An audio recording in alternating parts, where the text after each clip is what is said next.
Warahmatullahi wabarakatuh. Selamat berjumpa kembali dengan Alvar Channel. Salam lestari, salam satu hobi, salam Kicamania. Oke, kali ini akan saya bahas tentang bagaimana caranya memilih indukan yang baik. Karena kadang-kadang rekan-rekan semuanya, teman-teman yang ternak pemula, kadang-kadang ternak terus nggak jadi-jadi, nggak nelor-nelor, nggak netes-netes. Itu kendalanya selain di faktor betina indukan, juga kendalanya juga di faktor betina. Oke, kali ini akan saya bahas dulu tentang bagaimana caranya memilih indukan yang baik, sehingga nanti pas kita menjodohkan itu nggak nunggu lama-lama. Jadi sebenarnya itu kalau memang darah, benar-benar darah burung itu, jadi sebenarnya paling lama-lamanya 3 minggu, cepat-cepatnya ya sekitar 8 harian, cepat-cepatnya kalau darah, kalau belum pernah nelor. Tapi kalau burung-burung kenari itu, indukan-indukan itu udah pernah nelor, biasanya paling lama-lamanya itu 7 hari ya, cepat-cepatnya itu 3 hari. Kadang-kadang 3 hari, kalau 3 hari itu tidak maksimal netesnya. Bisa aja telur 4 dibuahi 2, jadi netesnya cuma 2. Kalau 3 hari ke bawah itu biasanya. Makanya kalau kita ini aja, kita ingat-ingat kalau seumpama nelornya itu 4 ya, 4 hari di atas 3 hari ya, 4 hari atau 5 hari setelah dijodohkan biasanya lebih maksimal, kadang-kadang ditetes semua 4 telur itu. Oke, kita kembali ke topik semula, yaitu bagaimana caranya memilih indukan yang baik. Ada beberapa kriteria ya untuk cara memilih indukan yang baik. Yang pertama, kita lihat dulu burungnya. Jadi burung itu biasanya itu udah rapi. Ini ya kita bicarakan tentang burung-burung yang darah ya, yang belum pernah nelor. Biasanya burung-burung itu rapi. Jadi rapi sekali bulunya. Yang pastinya memang udah ganti bulu ya. Bulunya rapi, licin dan bersih. Ini burung darah. Nah, yang kedua biasanya itu di perutnya, itu perutnya bersih, nggak ada bulu-bulu halus ataupun nggak ada bulu-bulu jarum yang tumbuh, ataupun di punggungnya, di dekat duburnya ya, di punggungnya itu tidak ada bulu-bulu lidi yang tumbuh. Jadi bersih, perutnya bersih, di punggungnya juga nggak ada bulu-bulu lidi yang tumbuh. Dan yang ketiga itu biasanya duburnya udah membengkak. Kalau yang kecil sekali, kalau kata rekan-rekan semuanya, kata teman-teman kita yang peternak, itu namanya udah ngebotol ya. Jadi karena si duburnya ini mirip banget sama ujung botol, jadi udah membengkak merah. Tapi kalau belum terlalu terlihat banget, biasanya agak membesar dan rada membengkak. Nanti lama-lama itu birahinya semakin memuncak, semakin tinggi, itu burung akan semakin membengkak terus membengkak, sehingga nanti beberapa hari kemudian nelor. Kalau memang nggak dijodohkan, biasanya nggak ada pembuahan. Tapi kalau dijodohkan terus 3 hari atau 4 hari setelah dijodohkan nelor, biasanya ada pembuahan. Itu ciri-ciri yang sedikit gampang kita lihat ya, gampang kita pelajari. Untuk ciri-ciri yang lainnya mungkin hanya kalau bagi peternak yang lama itu feeling ya.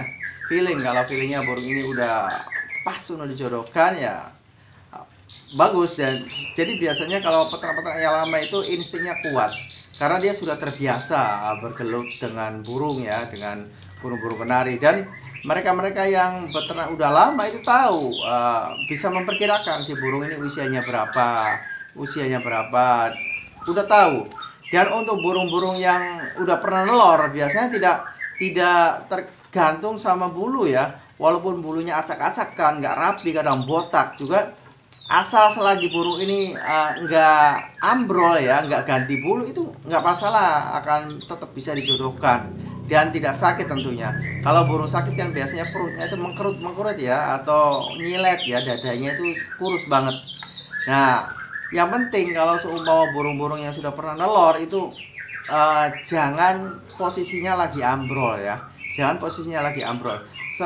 Dia walaupun botak atau gimana pun, kalau dia posisinya nggak ambrol dan posisinya nggak sakit, bisa kita jodohkan. Kalau kita lihat ya, di sini ada banyak sekali burung-burung darah ataupun burung-burung yang sudah pernah nelor saya kumpulkan di sini. Kenapa saya kumpulkan di sini? Supaya kalau burung-burung yang udah setelah menyuapi anak itu bisa pulih kembali dan tidak menelor dulu. Kalau dikumpulkan kayak gini di kandang-kandang aviari kayak gini, itu burung tidak keburu bertelur. Kenapa? Karena mereka berinteraksi dengan yang lain-lainnya. Oke, sekarang kita kembali ke pembahasan semula, yaitu kita pilih indukan ya, indukan-indukan untuk menjodohkan ya, supaya rekan-rekan semua yang baru berternak itu lebih bisa mengerti ya, mungkin bisa berbagi ya, sehingga kita berternak itu tidak sia-sia. Kadang-kadang lama nunggu bertelur, burung bertelur itu ya memang kendalanya karena burung indukannya itu belum siap, kadang berantem sama pejantannya. Nah, kita cari ya, kita cari yang mana nih, yang mana. Oh, ini kelihatannya udah rapi nih. Dan kita juga harus melihat umur ya, kira-kira kalau kita tahu ya, umurnya biasanya umur di atas 6 bulan ya. Kadang-kadang 5 bulan pun bisa, tapi jarang ya di atas 6 bulan, 6 bulan, 7 bulan, 8 bulan, sampai 10 bulan ya. Kalau ini saya lihat ini usianya di atas 8 bulan, ini bisa 9 bulan, bisa 8 bulan. Coba kita lihat ya. Coba kita lihat, angkat. Iya. Aduh, lepas ini, lepas. Oh, nggak ada ekornya ya, tapi nggak masalah. Mungkin ini, nah, kita lihat ya. Mungkin ini ekornya. Kita bawa ke sini ya. Kita cara pegangnya kayak gini nih. Kita harus mengerti dulu cara pegangnya supaya kita gampang untuk melihatnya.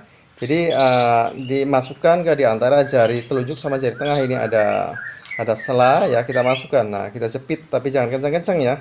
Nah, kita jepit supaya burung nggak lepas. Nah, terus di ini ya, dikeataskan kakinya, posisi kaki di atas. Nah, kita lihat perutnya ya. Kita lihat perutnya.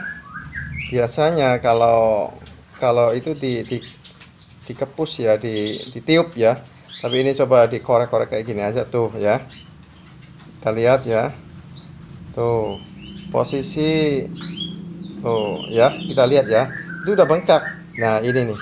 Posisi dubur ini udah merah, udah bengkak dan tidak ada bulu-bulu lidi atau bulu-bulu di perutnya, sudah bersih tuh ya. Ini udah siap, ini udah bisa dijodohkan ini. Tapi memang ini belum birahi banget, belum apa ya namanya, belum terlihat banget ini birahi banget, tapi udah siap ini. Ini udah bisa dijodohkan. Insya Allah lah nanti kalau setelah dijodohkan ini kurang dari sebulan ini bisa bertelur karena ini udah bengkak. Nah, ininya tuh duburnya ini udah bengkak. Nah, kalau seumpama yang belum birahi, biasanya ininya masih mengurut sekali, masih kecil sekali. Dan ininya juga nggak merah perutnya, ada kerut-kerutnya. Ini perutnya udah bersih, udah merah. Ini kenapa nggak ada ekornya? Karena mungkin teman-teman yang lain nakal akhirnya dipatokin, tapi ini nggak masalah ya. Tuh, ini udah bagus, ini udah bisa dijodohkan. Jadi kita harus ingat ya. Yang patokan utama adalah sebenarnya ini duburnya itu udah membengkak atau belum. Nah, kalau yang ciri dari luar itu kalau lihat dari pandangan itu bulunya. Memang ini bulunya udah rapi. Kalau ini darah ya. Ini darah, posisi burung ini masih darah. Bulunya udah rapi dan biasanya umurnya itu di atas 6 bulan. Oke, akan kita jodohkan ya ke kandang perjodohan. Oke, kita langsung aja masukkan ya ke kandang jodohan. Ini kandangnya kebenaran ini kosong ya, kemarin habis diangkat anakannya tuh kosong. Nanti kandangnya ini kita bersihkan dulu ya. Kalau burungnya kita masukin dulu juga nggak apa, udah kita masukin. Nah, nanti kita cari jantannya yang siap supaya ini segera bisa bertelur. Itulah sedikit mungkin kita berbagi ilmu ya, berbagi pengalaman yang lebih tepatnya berbagi pengalaman ya, karena kalau masalah ilmu sih mungkin kita bisa cari ya, tapi kalau pengalaman itu harus benar-benar praktek dari apa namanya yang ada, jadi benar-benar real ya. Kalau yang namanya pengalaman, kalau ilmu kan bisa kita pelajari dari buku dan lain sebagainya ya. Tapi yang namanya pengalaman itu benar-benar kita pernah mempraktekkan, kita pernah bergelut dan kita pernah mengalami ya. Pengalaman itu jadi pengalaman yang ada itu. Jadi kalau seumpama kita mengerti indukan yang baik udah dijodohkan, posturnya, jadi tentang kesiapannya dan lain sebagainya, tentunya insya Allah tidak akan lama untuk menjodohkan. Dan hasilnya pun akan lebih maksimal. Jadi kita tidak banyak membuang waktu dengan percuma, membuang tenaga, biaya dan lain sebagainya, sehingga apa yang kita hasilkan itu lebih maksimal dan bisa memangkas biaya-biaya yang ada. Oke, itu aja, semoga tayangan ini bisa bermanfaat. Jangan lupa subscribe, like, serta komen yang positif, serta tekan loncengnya ya, supaya kita dapat nanti ada pemberitahuan sehingga kalaupun ada video-video baru cepat kita bisa tonton. Itu saja, semoga bermanfaat. Wassalamualaikum warahmatullahi wabarakatuh.